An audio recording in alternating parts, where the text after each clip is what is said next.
வீரா சீரியலுடைய upcoming எபிசோடுக்கான promo என்ன அப்படின்றத பார்க்கலாம். கனி மயங்கி விழுறாங்க. உடனே கனியை ஹாஸ்பிட்டலில் அட்மிட் பண்ண டாக்டர் செக் பண்ணி பார்த்துட்டு அவங்க சாப்பிட்ட சாப்பாடில் விஷம் கலந்துருக்கு அப்படின்னு சொல்ல ஒட்டுமொத்த ஃபேமிலியும் செம ஷாக் ஆகுறாங்க. அவள் லாஸ்ட்டாக சாப்பிட்டது கடலை மிட்டாய் அப்படின்னு சொல்லி சீனை கட் பண்ணால் இங்கே வள்ளி மாறனை மீட் பண்ணுறாங்க. கனிக்கு உடம்பு சரியில்லை அப்படின்னு சொல்ல அவளுடைய ஃபோட்டோ இருக்கா அப்படின்னு மாறன் கேட்க வள்ளி அவங்களுடைய ஃபோனில் இருக்கக்கூடிய கனியுடைய ஃபோட்டோவை எடுத்து மாறன் கிட்ட காமிக்க அப்போ தான் கனி யார் அப்படின்றது மாறனுக்கே புரிய வருது.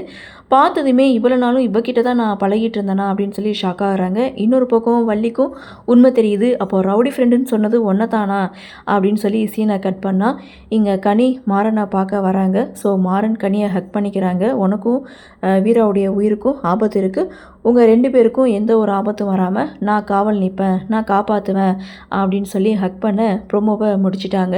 ஸோ அடுத்து என்ன நடக்கும் அப்படின்ற ஒரு எதிர்பார்ப்பு தான். ஸோ ஏகப்பட்ட சிக்கல்கள், இந்த சிக்கல்கள்லாம் தாண்டி சூர்யா ஒரு பக்கம் பிளான் பண்ண இப்போ கண்ணுக்கு தெரியாத எதிரி வேறு. ஸோ இது எல்லாத்தையும் எப்படி சரி கட்ட போகிறாங்க, வீராவுடைய மனசில் எப்படி இடம் பிடிக்க போகிறாங்க, எப்படி அந்த வீட்டுக்குள்ளே நுழைய போகிறாங்க அப்படின்ற எதிர்பார்ப்பு.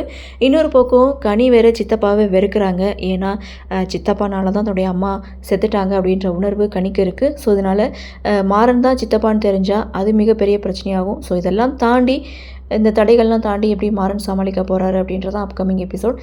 என்ன மாதிரியான சுவாரஸ்யத்தோடு கதைக்கள நகர்வை கொண்டு வராங்க அப்படின்றத நாமளும் பொறுத்திருந்து பார்க்கலாம்.